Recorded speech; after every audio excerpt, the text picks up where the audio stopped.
Hi guys, welcome to code for your growth YouTube channel. So మనం last క్లాస్లో command line arguments గురించి చెప్పుకున్నాం కదా. సో ఈరోజు మనం న్యూ కాన్సెప్ట్ స్టార్ట్ చేసుకున్నాం. ఓకే, ఈరోజు కాన్సెప్ట్ ఏంటి అంటే ఆపరేటర్స్. ఓకే, ఏంటి ఆపరేటర్స్? ఆపరేటర్స్ అసలు ఆపరేటర్ అంటే ఏంటి? సో ఆపరేటర్ అంటే ఏంటి? నార్మల్గా జావా లాంగ్వేజ్ గురించి వదిలేయండి. సో బేసిక్గా మనకి ఆపరేటర్ అంటే మీకు ఏంటి? మ్యాథ్స్లో మీకు ఆపరేటర్స్ అనేవి ఉంటాయి. ఆపరేటర్ అంటే మీకు ఏం గుర్తుకొస్తుంది? మ్యాథ్స్‌లో మనకి ఏదైనా ఒక పర్టిక్యులర్ మ్యాథమెటికల్ ఆపరేషన్ చేయాలి అంటే, మనకు కొన్ని ఆపరేటర్స్ ఉంటాయి. ఓకే. సో, అవే ఆపరేషన్స్‌ని మనము కోడ్‌లో రాస్తాం అన్నమాట. ఓకే. మనం అదే ఆపరేషన్స్ మనము జావా కోడ్‌లో రాస్తాం. ఓకే. నార్మల్‌గా మనకి మ్యాథమెటిక్స్‌లో ఏవైనా ఒక 2 వాల్యూస్‌ని సమ్ చేయాలనుకోండి. ఓకే. లెట్స్ సే నాకు 2 + 3 వాల్యూ అంతా అంటే మీరు ఏమని చెప్తారు? 5 అని చెప్తారు. అంటే ఈ ప్లస్ అనేది ఏంటి మనకి? Addition operator. నేను జావా లాంగ్వేజ్ గురించి చెప్పట్లేదు. ఫస్ట్ నేను మ్యాథమెటిక్స్ ఆపరేటర్స్ గురించి చెప్తున్నాను. సో ఇక్కడ ప్లస్ అనేది ఏంటి మనకి? Addition operator. అంతేనా? సో అలానే మనకి లెట్స్ సే 3 - 2 = 1. దీన్ని ఏంటిది? Subtraction operator. Subtraction operator. అంతేనా? అలానే మనకి ఇంకా ఏమున్నాయి operators? Multiplications, division operator. Okay, multiplication మనం ఏంటి? 2 × 3 = 6. ఈ ఇంటూ అనే దాన్ని మనం ఏమంటాం? మల్టిప్లికేషన్ ఆపరేటర్ అంటాం. Multiplication operator. అంతేనా? అలానే లెట్స్ సే 6/3 ఇక్కడ. సో దీన్ని మనం ఏమంటాము? డివిజన్ ఆపరేటర్ అంటాం. దీన్ని మనం ఏమంటాము? డివిజన్ ఆపరేటర్ అంటాం. ఓకే, అంటే మనం మ్యాథమెటికల్ ప్రాబ్లమ్స్ అంటే ఎడిషన్ గానీ, సబ్ట్రాక్షన్ గానీ, మల్టిప్లికేషన్ కానీ, డివిజన్ గానీ ఇవన్నీ ఏంటి మనకి? Mathematical problems. అంతేనా? సో ఏవైనా మ్యాథమెటికల్ ప్రాబ్లమ్స్‌ని మనము కోడ్‌లో సాల్వ్ చేయాలి అంటే మనము ఏం యూజ్ చేయాలంటే ఆపరేటర్స్ అనే కాన్సెప్ట్‌ని యూజ్ చేయాలి. ఓకే, అంటే ఏదైనా ఒక మ్యాథమెటికల్ ఎక్స్‌ప్రెషన్ ఉంది. ఓకే, అంటే let's say x² + x + 3 = value ఎంత? If x = 3. మనం ఇటువంటి ప్రాబ్లమ్స్ సాల్వ్ చేసుకున్నాం కదా మ్యాథమెటిక్స్‌లో. ఇటువంటి ప్రాబ్లమ్ సాల్వ్ చేసుకున్నాం. ఇఫ్ x = 3 అయితే x² + x + 3 = ఎంత అంటే మనం ఏం చేస్తాం? x వాల్యూని సబ్స్టిట్యూట్ చేసి ఈ ఎక్స్‌ప్రెషన్ యొక్క వాల్యూ క్యాలిక్యులేట్ చేస్తాం. అంతేనా? సో ఇక్కడ మనకి ఏముంది? ప్లస్ అనే ఎడిషన్ ఆపరేటర్ ఉంది. ఓకే, ఇక్కడ ఈక్వల్ టు అనే ఒక ఆపరేటర్ ఉంది. ఓకే, సో ఇవన్నీ ఏంటి అంటే మనకి ఆపరేటర్స్. ఓకే, సో మ్యాథమెటికల్ ఎక్స్‌ప్రెషన్‌ని మనం క్యాలిక్యులేట్ చేయాలంటే మనము అక్కడ ఏవైతే ఆపరేటర్స్ యూజ్ చేసామో సేమ్ ఆపరేటర్స్‌ని మనము జావా కోడ్‌లో కూడా యూజ్ చేసుకోవచ్చు. ఓకే, సో వాటిని మనం ఏమంటామంటే మనకి జావాలో ఆపరేటర్స్ మల్టిపుల్ టైప్స్ ఉన్నాయి.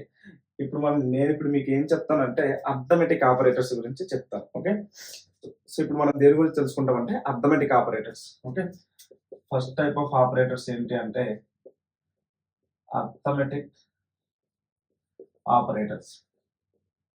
Arithmetic operators.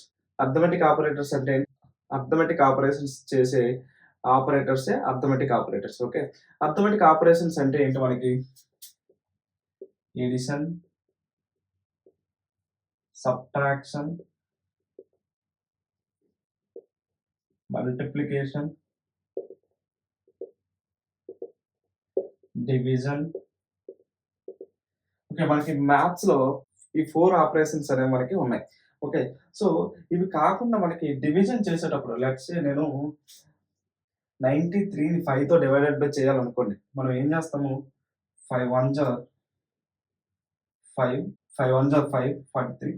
సో నెక్స్ట్ 5 8 జా 43. ఇక్కడ మనకి దీన్ని ఏమంటాము? కోషియంట్ అంటాం. దీన్ని మనము కోషియంట్ అంటాం. ఓకే, తెలుగులో ఏంటి? భాగఫలం. దీన్ని మనం ఏమంటామంటే రిమైండర్ అంటాం. రిమైండర్ అంటే శేషం. రిమైండర్ అంటే ఏంటి? శేషం. ఓకే, సో ఇక్కడ మనకి ఏదైనా ఒక వాల్యూని ఇంకొక వాల్యూతో డివిజన్ చేస్తే మనకి 2 టైప్ ఆఫ్ వాల్యూస్ వస్తాయి. ఒకటి కోషియంట్, ఇంకోటి రిమైండర్. ఓకే, సో మనకి డివిజన్ ఆపరేటర్ ఒకటి ఉంది. అలానే రిమైండర్ ఆపరేటర్ కూడా ఒకటి ఉంది. రిమైండర్ ఆపరేటర్ కూడా మనకి ఒకటి ఉంది జావాలో. ఓకే, సో ఎడిషన్ ఆపరేటర్ అంటే ఏంటి అంటే ప్లస్, సబ్ట్రాక్షన్ ఆపరేటర్ అంటే మైనస్, మల్టిప్లికేషన్ ఆపరేటర్ అంటే మనకి మ్యాథమెటిక్స్ లో ఇంటూ ఉంటది. ఇక్కడ మనకి ఏంటి అంటే స్టార్ ఉంటది. ఓకే, సో ఇంటూ అనేది ఉండదు మనకి, ఇక్కడ స్టార్ అనేది ఉంటుంది. స్టార్ అనేది ఏంటి మనకి మల్టిప్లికేషన్ ఆపరేటర్. నెక్స్ట్ అలానే డివిజన్ అంటే స్లాష్. ఓకే, నెక్స్ట్ రిమైండర్ అంటే పర్సంటైల్. ఈ పర్సంటైల్ అన్ని మనం రిమైండర్ ఆపరేటర్ అంటాం. ఓకే, సో ఇవన్నీ ఏంటి అంటే మనకి అర్థమెటిక్ ఆపరేటర్స్. ఓకే, అసలు ఈ అర్థమెటిక్ ఆపరేటర్స్ అంటే మీరు చెప్పారు బాగానే ఉంది, plus minus star slash and percentile. వీటిని మనం అసలు జావా కోడ్ లో ఎక్కడ ఎలా యూజ్ చేసుకోవాలి, ఓకే, జావా కోడ్ లో ఎక్కడ ఎలా యూజ్ చేసుకోవాలి, ఓకే, అది తెలుసుకుందాం. సో గైస్, నేను జావా ప్రోగ్రామ్ యొక్క స్ట్రక్చర్ గురించి ప్రతి ప్రోగ్రామ్ లో చెప్తున్నాను. ఏముంటుంది మనకి, ఒక క్లాస్ ఉంటుంది, అలానే ఆ క్లాస్ కి ఒక నేమ్ ఉంటుంది, తర్వాత public static void main string args అని ఉంటుంది. ఓకే, నెక్స్ట్ ఈ బిట్వీన్ లో మనము మనకు నచ్చిన కోడ్ అని రాసుకుంటామని చెప్పాను కదా. ఈ రోజు నుంచి నేను ప్రోగ్రామ్స్ రాసినప్పుడు ఏం చేస్తానంటే ఓన్లీ ఈ మధ్యలో రాసిన ప్రోగ్రామ్స్ మాత్రమే బోర్డు మీద రాస్తాను, ఇవి మళ్ళీ రాయను.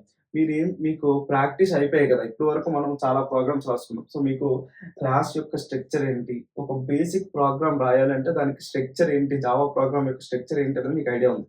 కాబట్టి నేను ఇంకా ఇది రాయను. ప్రతి ప్రోగ్రామ్ లో ఈ మిడిల్లో ఏవైతే రాయాలనుకుంటున్నామో అవి మాత్రమే రాస్తాను. కాబట్టి సార్ ఓన్లీ మిడిల్ లైన్స్ చెప్తున్నారు కాబట్టి మనకి సింటాక్స్ ఎర్రర్స్ వస్తున్నాయని థింక్ చేయకండి. మీరు ఏం చేయాలంటే బేసిక్ స్ట్రక్చర్ని మీకు మైండ్లో ఉండిపోవాలి. నేను ఏవైతే మిడిల్ లైన్స్ రాస్తున్నానో అవి మీరు ఈ బేసిక్ స్ట్రక్చర్లోకి ఇంక్లూడ్ చేసుకుని మీరు అవి రాయాలి. ఓకేనా? ఓకే, సో ప్లస్ అనేది ఏంటి మనకి addition operator. Okay, let's say system dot out dot println 2+3 system dot out dot println 2+3. ఈ 2+3 అనేది మనకి ఏంటి అంటే ఒక ఎక్స్ప్రెషన్. ఓకే, ఈ ఎక్స్ప్రెషన్ మనకి ఏ ఆపరేటర్ ఉంది, ప్లస్ అనే ఎడిషన్ ఆపరేటర్ ఉంది. ఓకే, ప్లస్ అనే ఎడిషన్ ఆపరేటర్ ఉంది. జావా ఏం చేస్తుంది అంటే ఒక ఎక్స్ప్రెషన్ దానికి కనబడినప్పుడు ఈ ప్లస్ అనే ఎడిషన్ ఆపరేటర్ ఉంటే ఆ left side value right side value రెండింటిని కూడా సమ్ చేస్తుంది. సమ్ చేసి మనకి ఆ ఎక్స్ప్రెషన్ యొక్క వాల్యూ క్యాలిక్యులేట్ చేసి మనకి అవుట్పుట్ లో ఆ ఎక్స్ప్రెషన్ యొక్క వాల్యూ ప్రింట్ చేస్తారు. 2+3 అంటే ఎంత 5, కాబట్టి మనకు అవుట్పుట్ ఎంత వస్తుంది, 5 అని వస్తుంది. ఓకే, అలానే system dot out dot println 3/2 అనుకోండి. గైస్, ఈ డివిజన్ ఆపరేటర్ అనేది మనకి కోషియంట్ ఇస్తుంది, రిమైండర్ ఆపరేటర్ అనేది మనకి రిమైండర్ ఇస్తుంది. ఓకే, నార్మల్ గా మనము డివిజన్ చేసాం అనుకోండి, మ్యాథ్స్ లో మనం డివిజన్ ఎలా చేస్తాము, సేమ్ 93/5 ఇందా మనం చెప్పుకున్న ఎగ్జాంపుల్ చేసుకుంటే 5 1 జా 5 8 జా నెక్స్ట్ 3 18.6 అని అంటాం, అంతేనా? 18.6 అని అంటాం, అంతేనా? కానీ ఇక్కడ మనకి అంటే ఈ రెండు ఇంటీజర్ వాల్యూస్ కదా, సో ఇక్కడ మనకి 3 and 2 రెండు ఇంటీజర్ వాల్యూస్, అలానే 93 and 5 రెండు కూడా ఇంటీజర్ వాల్యూస్. రెండు ఇంటీజర్ వాల్యూస్ అయితే మనకి జావా అనేది ఏం చేస్తుందంటే ఈ డివిజన్ ఆపరేటర్ అంటే 93/5 నేను ప్రింట్ చేశాను అనుకోండి, నాకు 18 ప్రింట్ అవుతుంది అవుట్పుట్ కింద. ఇక్కడ 3/2 అంటే నాకు ఎంత, మనకి కోఎఫిషియంట్ అంతా 1 కాబట్టి నాకు ఇక్కడ అవుట్పుట్ ఏమొస్తుంది అంటే 1 వస్తుంది. ఓకే, అంటే డివిజన్ ఆపరేటర్ అనేది మనకి కోఎఫిషియంట్ ఇస్తుంది, ఈ రిమైండర్ ఆపరేటర్ అనేది రిమైండర్ ఇస్తుంది. ఓకే, సో అంతేగాని డివిజన్ ఆపరేటర్ అనేది మనకి వాల్యూస్ ని డెసిమల్స్ లో ఇవ్వదు. ఓకేనా? అది మనం గుర్తుపెట్టుకోవాలి. ఓకేనా? అది ఎప్పుడు నేను మళ్ళీ చెప్తాను మీకు క్లియర్ గా ఈచ్ అండ్ ఎవ్రీ వేరియబుల్స్ కి అసలు ఈ ఆపరేటర్స్ ఎలా యూజ్ అవుతాయని చెప్పినప్పుడు. బట్ మీరు జస్ట్ డివిజన్ ఆపరేటర్ అంటే కోఎఫిషియంట్ ఇస్తుంది, రిమైండర్ ఆపరేటర్ అంటే రిమైండర్ ఇస్తుంది అని గుర్తుపెట్టుకోండి. Okay, next system dot out dot println 16 - 3. So ఇక్కడ మైనస్ కాబట్టి నాకు అవుట్పుట్ ఎంత వస్తుంది, 13. 16 - 3 అంతా 13 కాబట్టి నాకు 13 వస్తుంది. అలానే system dot out dot println, guys system dot out dot println కూడా నేను ఎస్ఓపి అని రాస్తాను. సో మీరు ఎస్ఓపి అంటే system dot out dot println అని గుర్తుపెట్టుకోండి. మీరు కోడ్ లో రాసినప్పుడు అంటే టైప్ చేసినప్పుడు s.o.p అని రాయకండి, s.o.p ని system dot out dot println అని రాయండి. ఓకేనా? నెక్స్ట్ 13 × 5, 13 5 ఎంత 65, కాబట్టి నాకు అవుట్పుట్ లో 65 అని వస్తుంది. 13 × 5 అంతా 65, కాబట్టి నాకు అవుట్పుట్ లో 65 అని వస్తుంది. ఓకే, అలానే ఇంకొక ఆపరేటర్ మనం ఏముంచాము, remainder operator. Let's say system dot out dot println 93 remainder 5. ఇక్కడ మనం చేసాం కదా 93 రిమైండర్ 5 మనకి ఎంత వస్తుంది రిమైండర్ 3 వస్తుంది. కాబట్టి అవుట్పుట్ ఎంత వస్తుంది 3 వస్తుంది. సో మనం ఈ ఆపరేటర్స్ని ఎలా యూజ్ చేయాలి, ఏమైనా రెండు వాల్యూస్ మధ్య కానీ లేకపోతే ఏదైనా ఒక వేరియబుల్ ఒక వాల్యూ మధ్య కానీ లేకపోతే రెండు వేరియబుల్స్ మధ్యలో కానీ ఇలా ఈ అర్థమెటిక్ ఆపరేటర్స్ అనేవి మనం యూజ్ చేసుకోవచ్చు. అంటే నేను ఇక్కడ ఏం చేశాను, డైరెక్ట్ వాల్యూస్ అనేవి ఇచ్చాను. 2 + 3 3/2 16 - 3 13 × 5 లేకపోతే 93 రిమైండర్ 5 ఇలా డైరెక్ట్ వాల్యూస్ ఇచ్చాను. అలా కాకుండా నేను int a = 3 int b = 2 అని ఇచ్చి int c = a × b ఇలా రాశాను అనుకోండి. మనకి ఈ a × b అంటే ఏంటి, a × b అనేది మనకు ఒక ఎక్స్ప్రెషన్. ఓకే, సో ఇక్కడ a అనే వేరియబుల్ మనకి ఎంత ఉంది 3 ఉంది. ఓకే, నెక్స్ట్ b అనే వేరియబుల్ ఎంత ఉంది 2 ఉంది. సో 3 × 2 అంటే ఎంత 6. కాబట్టి నాకు c యొక్క వాల్యూ అనేది 6 అవుతుంది. కాబట్టి నాకు c యొక్క వాల్యూ అనేది ఎంత అవుతుంది 6 అవుతుంది. కాబట్టి నాకు c యొక్క వాల్యూ అనేది 6 అవుతుంది. ఓకే, సో అదే విధంగా మనం ఇలా కూడా రాసుకోవచ్చు. int d = a × 5. ఓకే, అంటే ఒక వేరియబుల్ ఒక వాల్యూ లేకపోతే రెండు వేరియబుల్స్ లేకపోతే రెండు వాల్యూస్ ఈ విధంగా కూడా రాసుకోవచ్చు. అంటే వేరియబుల్స్ యూజ్ చేస్తే ఏమవుతుందంటే ఆ వేరియబుల్ యొక్క వాల్యూ ఏదైతే ఉందో ఆ వాల్యూ అనేది అక్కడ మనకి రీప్లేస్ అయ్యి టోటల్ ఎక్స్ప్రెషన్ యొక్క వాల్యూ క్యాలిక్యులేట్ చేసి లెఫ్ట్ సైడ్ ఉన్న వేరియబుల్లోకి వస్తుంది. ఇక్కడ నాకు టోటల్ ఎక్స్ప్రెషన్ ఏంటి a × b. a and b అనేవి ఏంటి వేరియబుల్స్. a అనే వేరియబుల్ 3 ఉంది, b అనే వేరియబుల్ 2 ఉంది. సో 3 × 2 అంటే 6 కాబట్టి 6 అనే వాల్యూ అనేది నాకు c అనే వేరియబుల్లోకి వచ్చింది. సో ఈ విధంగా మనము ఆపరేటర్స్ ఈ అర్థమెటిక్ ఆపరేటర్స్ ని మనము ఎక్కడైనా యూజ్ చేసుకోవచ్చు. ఏమైనా రెండు వాల్యూస్ మధ్యలో కానీ లేకపోతే ఒక వాల్యూ ఒక వేరియబుల్ మధ్యలో కానీ లేకపోతే రెండు వేరియబుల్స్ మధ్యలో కానీ వీటిని యూజ్ చేసుకొని మనకి ఆ రెస్పెక్ట్ ఆపరేషన్ యొక్క వాల్యూ అనేది మనకి వస్తుంది. ఓకేనా, సో ఇప్పుడు మనము ఇండివిజువల్ ఎగ్జాంపుల్స్ రాసుకున్నాం కదా, ఇంకా క్లియర్గా తెలుసుకున్నాం ఇంటీజర్, ఫ్లోట్, క్యార్ వీటన్నింటిని యూజ్ చేసి వాల్యూస్ ఎలా వస్తాయి అనేసి. ఓకేనా, సో నేను plus minus divided by into remainder ఇవి ఎక్కడెక్కడ యూజ్ చేయొచ్చు. మనకి డేటా టైప్స్ ఏమేమి ఉన్నాయి, మనకి నెంబర్ డేటా టైప్స్ ఏమున్నాయి, ఇంట్, షార్ట్, బైట్, అలానే లాంగ్. అదే డెసిమల్ నెంబర్స్ అయితే ఫ్లోట్, డబుల్, అలానే ఏమున్నాయి క్యారెక్టర్. అదే బూలియన్ వాల్యూ అయితే మనకి బూలియన్ వాల్యూ అని ఉంది. ఓకే, సో ఇక్కడ మనం ఏం చేయొచ్చు అంటే ఈ ఆపరేటర్స్ మనము ఈ 7 డేటా టైప్స్ కి యూజ్ చేయొచ్చు. బూలియన్ తప్ప రిమైనింగ్ డేటా టైప్స్ కి మనం యూజ్ చేయొచ్చు. ఎందుకు, మనకి మ్యాథమెటిక్స్ లో వాల్యూస్కే కదా మనం యూజ్ చేస్తాం. ఈ అంటే ఎడిషన్ కానీ సబ్ట్రాక్షన్ కానీ అన్ని మనం వాల్యూస్కి యూజ్ చేస్తాం కదా. కాబట్టి మనకు ఈ 7 డేటా టైప్స్కి యూజ్ చేస్తాం. ఓకే సార్, మరి వాల్యూస్ అని చెప్పారు, మరి క్యారెక్టర్కి ఎందుకు? క్యారెక్టర్ అనేది వాల్యూ కాదు కదా, అది ఒక సింగిల్ క్యారెక్టర్ కదా, మరి దానికి ఎలా మనం ఈ ఆపరేటర్స్ యూజ్ చేస్తామంటే మీకు నేను క్యారెక్టర్ గురించి చెప్పినప్పుడు మీకు ఏమని చెప్పాను, ఈచ్ అండ్ ఎవ్రీ క్యారెక్టర్కి మనకి ఒక యాస్కీ వాల్యూ అనేది ఉంటుందని చెప్పాను. ఈచ్ అండ్ ఎవ్రీ వాల్యూకి మనకి ఒక యాస్కీ వాల్యూ ఉంటుందని చెప్పాను కదా.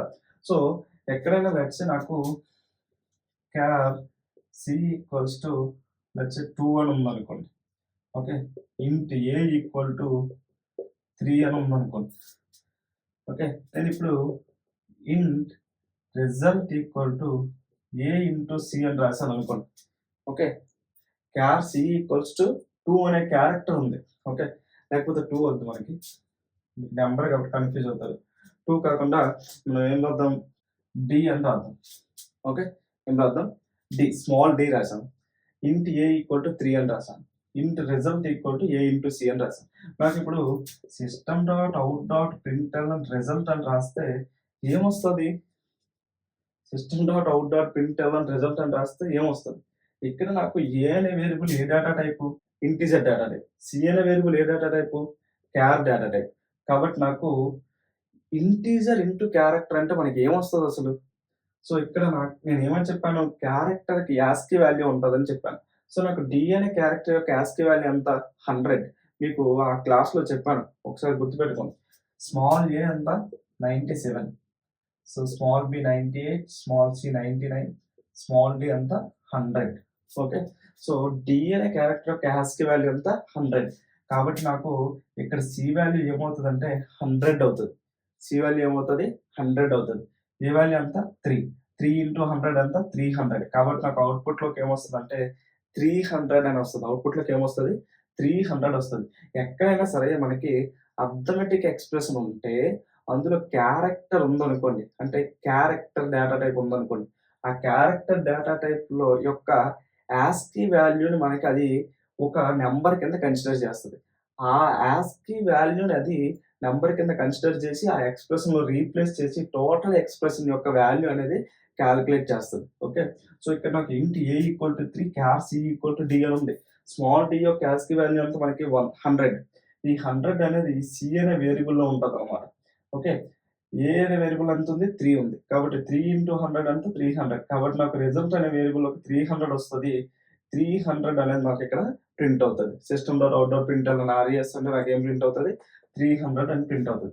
అందుకే మనము ఈ ఆపరేటర్స్ అనేవి మనకి ఈ టోటల్ 7 డేటా టైప్స్ మీద కూడా యూజ్ చేసుకోవచ్చు. ఓన్లీ బూలియన్ మీద మాత్రమే యూజ్ చెయ్యలేము. ఓకేనా? ఓకే. సో, ఇది ఒకటి. మీరు అంటే రిమైనింగ్ అన్నీ ఈ ఆపరేటర్స్ రిమైనింగ్ అన్నీ సింపులే. ఏమున్నాయి ప్లస్ అంటే 2 ఇంటీజర్స్ అనుకోండి. మనకి మెయిన్ తెలుసుకోవాల్సింది 2 ఇంటీజర్స్ అనుకోండి. ఇంట్ ఏ ఈక్వల్ టు 3, ఇంట్ బి ఈక్వల్ టు 6 ఉందనుకోండి. నేను ఇప్పుడు system dot out dot println A plus B రాస్తే ఏమొస్తుందో మీకు తెలుసు. System dot out dot println A minus B అని రాస్తే తెలుసు. System dot out dot println A star B తెలుసు. System dot out dot println A by B తెలుసు. System dot out dot println A remainder B. ఇవన్నీ ఏంటి? ఏ and B అనేవి ఏంటి 2 integer values. 2 integer values ఇస్తే మీకు అసల ఈ ఆపరేటర్స్ యూజ్ చేసి ఉన్న ఎక్స్‌ప్రెషన్ యొక్క వాల్యూ మీకు సింపుల్‌గా వచ్చేస్తది కదా! మనకేంటి మ్యాథమెటికల్ ప్లస్, మైనస్ ఆపరేషన్స్ అంతే. కానీ మనకి మెయిన్ తెలుసుకోవాల్సింది ఏంటంటే అర్థమెటిక్ ఆపరేటర్స్ కాన్సెప్ట్ యూజ్ చేసినప్పుడు క్యారెక్టర్ అనే డేటా టైప్ ఉంటే మనకి వాల్యూ ఏమవుతది అనేది తెలియాలి. క్యారెక్టర్ అనే డేటా టైప్ ఉంటే మనకి ఏమవుతదంటే దాని యొక్క యాస్కీ వాల్యూ అనేది రీప్లేస్ అవుతది. ఓకే. సో, ఇక్కడ దీని వాల్యూ మనకి ఏమొస్తది 3 + 6 9 వస్తది. 3 - 6 -3 వస్తది. 3 × 6 18 వస్తది. 3 divided by 6 3 divided by 6 6 zeros are 0 3. So, మనకి డివైడెడ్ బై ఒకటి 0 వస్తది. రిమైండర్ ఎంత వస్తది 3 వస్తది. ఓకే. సో, ఈ విధంగా 2 ఇంటీజర్స్ గాని 2 అంటే ఇంటిజర్స్ అంటే ఓన్లీ ఇంటిజర్ కాదు. ఒకటి ఇంటిజర్, ఒకటి షార్ట్, ఒకటి బైట్, ఒకటి లాంగ్ అయినా సరే మనకి సేమ్ ఆపరేషన్ జరుగుతాయి. ఓకే. నెక్స్ట్ క్యారెక్టర్ అయితే ఏముంటదని చెప్పాను. Next float double. Okay. So, ఇప్పుడు నాకు ఫ్లోట్ ఏ ఈక్వల్ టు 15.5 ఉంది. ఇంట్ ఏ ఈక్వల్స్ టు 5 ఉంది. ఫ్లోట్ బి ఈక్వల్ టు 15.5 ఇంట్ ఏ ఈక్వల్ టు 5 ఉంది. ఇప్పుడు నేను ఏ ప్లస్ బి ప్రింట్ చేశాను అనుకోండి. System dot out dot println A plus B. నాకు ఏమవుతుంది 15.5 ప్లస్ 5 ఎంత అవుతుంది 20.5. మనకు అవుట్పుట్ ఏమొస్తుంది 20.5. అంటే ఆ డెసిమల్ వాల్యూని ఇంటీజర్కి యాడ్ చేసి వస్తుంది. ఓకే. నెక్స్ట్ అదే 15 లెట్స్ నేను system dot out dot println B by A అన్నాను అనుకోండి. బి వాల్యూ ఎంత 15.5, ఏ వాల్యూ ఎంత 5. So 15.5 by 5. 5 3s are 1. So ఇది నాకు ఏమొస్తుంది 3.1. అది వాల్యూ ఏమొస్తుంది నాకు 3.1 వస్తుంది. ఓకే. మీరు ఒక్కటే గుర్తుపెట్టుకోవాలి ఏంటి అంటే డివిజన్ ఆపరేటర్ యూజ్ చేసేటప్పుడు 2 మనకి ఓకే. డివిజన్ ఆపరేటర్ యూజ్ చేసినప్పుడు 2 మనకి ఇంటీజర్ గాని, షార్ట్ గాని, బైట్ గాని, లాంగ్ గాని అంటే ఇలా అయిందనుకోండి ఏ బై బి ఇలా అయిందనుకోండి మనకి ఏమొస్తది ఆ డివిజన్ ఆపరేటర్ యూజ్ చేసినప్పుడు కోషియంట్ వస్తది. అదే ఒకటి ఫ్లోటు, ఒకటి ఇంటీజర్ ఆపరేటర్ అయినా, లేకపోతే 2 ఫ్లోటు, డబుల్ అయినా సరే, అంటే 2 ఫ్లోట్ గాని, 2 డబుల్ గాని, ఒకటి ఫ్లోటు, ఒకటి డబుల్ గాని ఇలా అయిందనుకోండి. అంటే ఈ ఫ్లోటు, డబుల్ అనేవి ఏంటి మనకి ఇంటీజర్ కన్నా పెద్దవి. Okay. So, division operator use చేసినప్పుడు అట్‌లీస్ట్ 1 ఫ్లోట్ ఆర్ 1 డబుల్ ఉంటే మనకి డైరెక్ట్ దాని వాల్యూ అనేది వచ్చేస్తది. ఇక్కడ ఓన్లీ 5 3s ఆర్ 15 కాబట్టి ఓన్లీ 3 అని రాదు. కోషియంట్ 3 ఇక్కడ మనకి కోషియంట్ వస్తదని చెప్పాను డివిజన్ ఆపరేటర్. కానీ ఇక్కడ మనకి ఏమొస్తదంటే అట్‌లీస్ట్ 1 ఫ్లోట్ ఆర్ డబుల్ ఉంటే డివిజన్ ఆపరేటర్ యూజ్ చేసినప్పుడు మనకి టోటల్ ఎక్స్‌ప్రెషన్ యొక్క డెసిమల్ పాయింట్ రిప్రజెంటేషన్ అనేది వచ్చేస్తది. అంటే దాన్ని డివైడెడ్ బై చేసి దాని వాల్యూ అనేది వచ్చేస్తుంది. ఓకే. సో ఈ పాయింట్ ఒకటి గుర్తుపెట్టుకోవాలి మీరు. అలానే క్యారెక్టర్ పాయింట్ ఒకటి గుర్తుపెట్టుకోవాలి. ఓకే. సో అంటే మనకి ఒకటి ఫ్లోట్ అంటే 2 వాల్యూస్‌లో ఏదైనా ఒక వాల్యూ ఫ్లోట్ అయితే మనకి అక్కడ డివిజన్ ఆపరేటర్ ఉన్నప్పుడు సో 2 వాల్యూస్‌లో ఏదైనా ఒకటి ఫ్లోట్ అయినప్పుడు మనకి రిమైనింగ్ ఆపరేటర్స్ అంటే ప్లస్ గాని, మైనస్ గాని, ఇంటూ గాని ఈ 3 కూడా సింపులే. ప్లస్ అయితే జస్ట్ ప్లస్ అవుతది. మైనస్ అయితే మైనస్ అవుతది. ఇంటూ అయితే ఇంటూ అవుతది. అంటే కానీ డివిజన్ ఆపరేటర్, రిమైండర్ ఆపరేటర్ ఏమవుతదని మనం తెలుసుకోవాలి. సో డివిజన్ ఆపరేటర్ మనం ఆల్రెడీ ఎక్స్‌ప్లెయిన్ చేసుకున్నాం కదా! ఏదైనా ఒక వాల్యూ గాని, ఫ్లోట్ గాని, డబుల్ గాని అయితే అది ఏం చేస్తది డైరెక్ట్‌గా ఆ టోటల్ వాల్యూ అంటే 15.5 డెసిమల్ తర్వాత ఏవైతే వాల్యూస్ ఉన్నాయో వాటిని కూడా అది రెస్పెక్ట్ డివైడర్ ఏదైతే ఉందో దాంతో కాలిక్యులేట్ చేసి టోటల్ వాల్యూ అనేది ఇస్తుంది. ఇక్కడ మనకి 15.5/5 అంటే 3.1 అని ఇచ్చింది. డెసిమల్ తర్వాత ఉన్న 5ని కూడా అది డివైడెడ్ బై చేసి మనకి వాల్యూ అనేది ఇస్తది. ఓకే.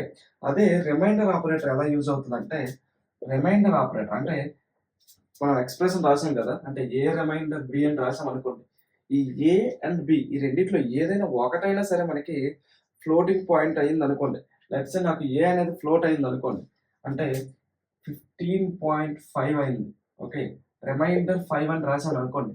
నాకు అవుట్‌పుట్ ఏమొస్తదంటే ఓన్లీ ఈ డెసిమల్ ముందు ఏదైతే వాల్యూ ఉందో దాన్ని మాత్రమే మనకి ఈ డివైడర్‌తో డివైడెడ్ బై చేస్తది. ఇక్కడ నాకు 15ని డివైడెడ్ బై చేస్తే 15 త్రీస్ ఆర్ 15 అని ఉంది కదా! 0.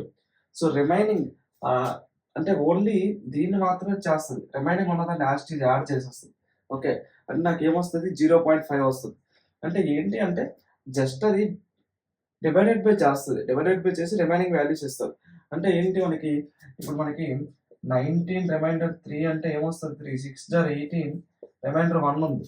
సో 19.56 అని ఉందనుకోండి. అది కూడా ఏంటి 3 6 జార్ 18 అయింది. ఓకే. నెక్స్ట్ 1.56 ఏదైతే ఉందో మనకి అది రిమైండర్ కింద వచ్చేస్తది. ఓకే. సో ఈ విధంగా రిమైండర్ ఆపరేటర్ అనేది మనకి వర్కౌట్ అవుతది. ఫ్లోట్ అండ్ డబుల్ ఉన్నప్పుడు. ఓకే. సో మీరు ఈ కాన్సెప్ట్స్ అనేవి క్లియర్‌గా తెలుసుకోవాలి. ఓకే. ఒకటే ఒకటి అథమెటిక్ ఆపరేటర్స్ ఉన్నప్పుడు ఫ్లోట్ టు డబుల్ ఉంటే ఎలా యూజ్ అవుతది? అలానే క్యారెక్టర్ ఉన్నప్పుడు ఏమవుతది? ఓకే. ఈ 2 వాల్యూస్ క్లియర్‌గా తెలిస్తే మనకి అథమెటిక్ ఆపరేటర్స్ కాన్సెప్ట్ అనేది సింపుల్. రిమైనింగ్ అన్నీ ఏంటి మనకి మ్యాథమెటికల్ ఆపరేషన్సే కాబట్టి వాటి గురించి ఎక్కువగా ఆలోచించాల్సిన అవసరం లేదు. ఓకే. సో మీరేం చేస్తారంటే వాల్యూస్ ఇవ్వండి. నేను ఓన్లీ 2 వాల్యూస్ మాత్రమే ఇచ్చాను. ఏ ప్లస్ బి అని. ఓకే. లెట్స్ సే నాకు A equals to B A equal to 3, B equal to 2, C equals 5 ఉందనుకోండి. System dot out dot println A plus B minus C ఇలా మనము పెద్ద ఎక్స్‌ప్రెషన్స్ కూడా రాసుకోవచ్చు. సో ఈ విధంగా మీరు మల్టిపుల్ ఎక్స్‌ప్రెషన్స్ రాసేసి వాటి యొక్క వాల్యూస్ అనేవి మీరు ఏం చేయాలంటే వెరిఫై చేయాలి. సిస్టమ్ డాట్ అవుట్ డాట్ ప్రింట్‌ఎల్ అని యూజ్ చేసి. వెరిఫై చేస్తే మీకు ఈచ్ అండ్ ఎవ్రీ ఆపరేటర్ ఎలా వర్కౌట్ అవుతుంది. అంటే ఒక ఎక్స్‌ప్రెషన్ రాస్తారు. ఒక ఎక్స్‌ప్రెషన్ రాసి ఆ ఎక్స్‌ప్రెషన్ యొక్క వాల్యూ అనేది మీరు ముందే కంపైల్, రన్ చేయకుండా మీరు ముందే ఆ వాల్యూ అనేది మైండ్‌లో థింక్ చేసేయాలి. సో మీరు అనుకుంటున్న వాల్యూ మీకు రన్ చేసిన తర్వాత వస్తుందో రావట్లేదో చూడాలి.